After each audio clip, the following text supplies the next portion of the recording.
bonsoir ou bonjour à tous en fonction du moment où vous regardez cette vidéo. Bienvenue dans une nouvelle vidéo de Samcha Guidance. Aujourd'hui nous allons parler des bougies. Et bien c'est parti.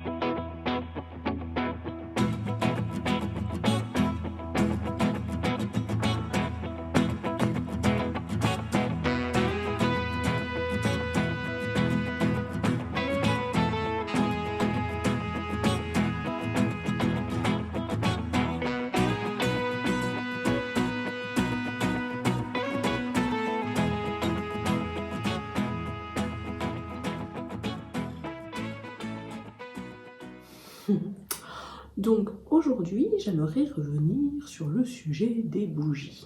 Les bougies, on peut en allumer quand on va dans les lieux de culte, quand on fait des prières, quand on pense à une personne, quand on veut honorer Dieu.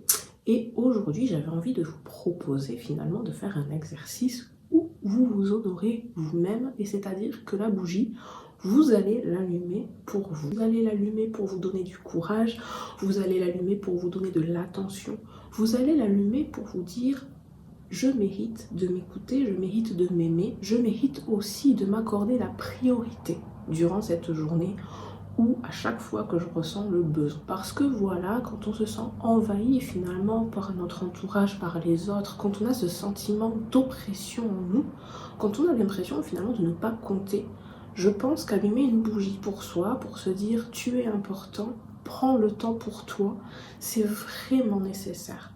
Parce que finalement, c'est mettre à l'extérieur quelque chose qui vous rappellera pendant un court instant, tu as le droit de t'aimer. Tu as le droit de t'aimer pour ce que tu es.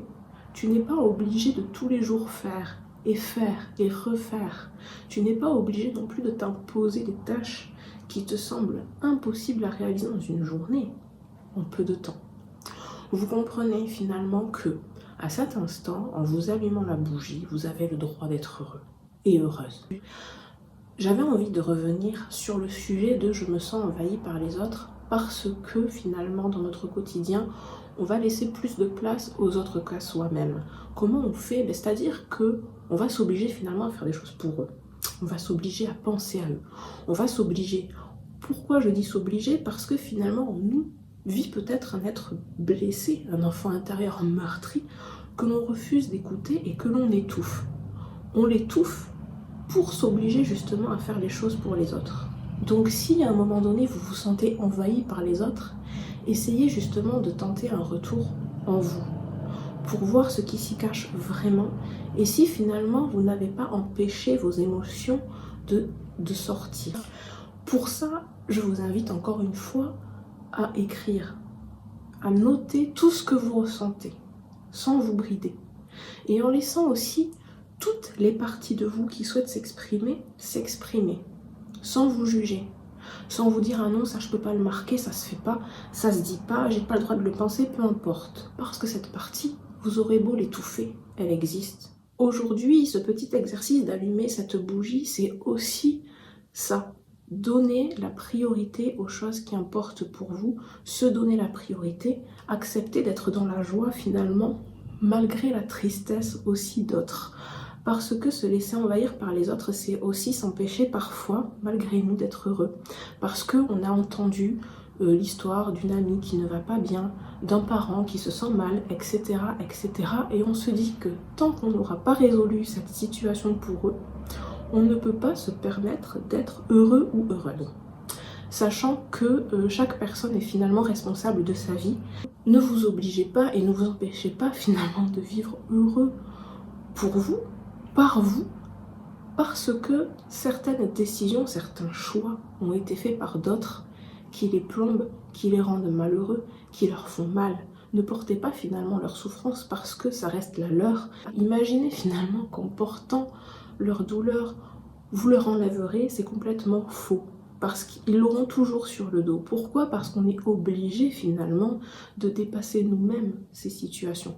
On ne peut pas, vous vous rendez compte, en fait, ça voudrait dire finalement que un jour, si vous avez un enfant, vous voulez qu'il porte vos responsabilités.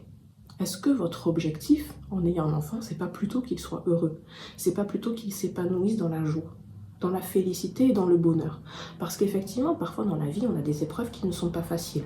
Pour autant, est-ce que vous pensez réellement là que ce que vous rêvez pour votre enfant, c'est de l'obliger à résolver vos soucis, vos problèmes, vos difficultés? Donc pourquoi vous imposez ça à vous? Que ce soit de la part d'un membre de votre famille, que ce soit de la part d'un ami, d'une amie, peu importe, d'un tiers. Donc voilà, essayez de penser à vous en priorité pour cette fois. Allumez une bougie et donnez-vous le courage, la force et l'intuition de comprendre que tout ce que vous faites actuellement pour vous est un gage d'amour envers vous. Vous ne faites de mal à personne en vous aimant. Par ailleurs, j'aimerais également vous dire que l'intention est quelque chose de très puissant et de très fort. Quand vous vous priorisez, votre intention c'est de vous aimer, c'est pas de faire du mal aux autres.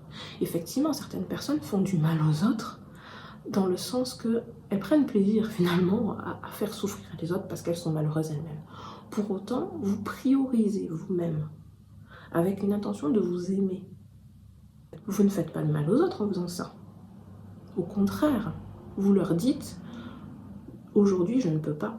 Aujourd'hui, je ne peux pas parce que j'ai besoin de temps pour moi. » Il n'y a aucun mal à ça. Vous avez le droit de vous aimer, de vous respecter et aussi d'accepter les limites qui sont physiques.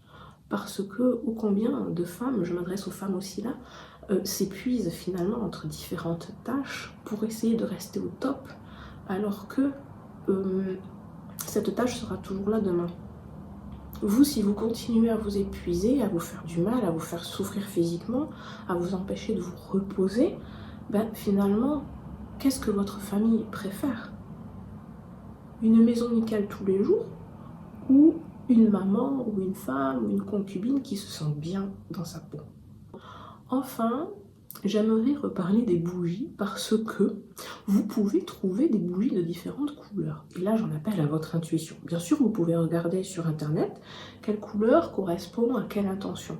Pour autant, essayez quand même, lorsque vous allez voir des bougies, enfin peu importe laquelle vous prenez, regardez les couleurs, celles qui vous attirent, celles qui vous intéressent, celles qui vous passionnent aussi, parce que ça peut être intéressant de voir un petit peu l'univers des bougies, comment ça fonctionne, qui les fabrique, etc., etc., en sachant que on fait chacun en fonction de son budget. Merci d'avoir regardé cette vidéo qui est finalement un pêle-mêle entre le fait de se prioriser et d'allumer une bougie chez soi. Donc merci pour votre attention, à la semaine prochaine et bye bye.